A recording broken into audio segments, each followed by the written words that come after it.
আসসালামু আলাইকুম ওয়া রাহমাতুল্লাহ। আজকে আপনাদের মাঝে আমি একটি আমল নিয়ে আসছি।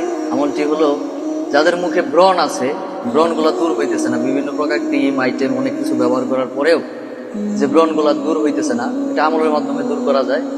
প্রত্যেক দিন শোয়ার সময় বিছানার মধ্যে যাওয়ার পরে তারপরে আপনারা জপ করবেন 11 বার দরুদ শরীফ জপ করার পরে, তারপরে 100 বার ইয়া কারিমু ইয়া কারিমু, এটা 100 বার জপ করবেন। 100 বার জপ করার পরে দুই হাতের মধ্যে ফু দিবেন, এরকম করে ফু দিয়া মুখের মধ্যে মালিশ করে দিবেন।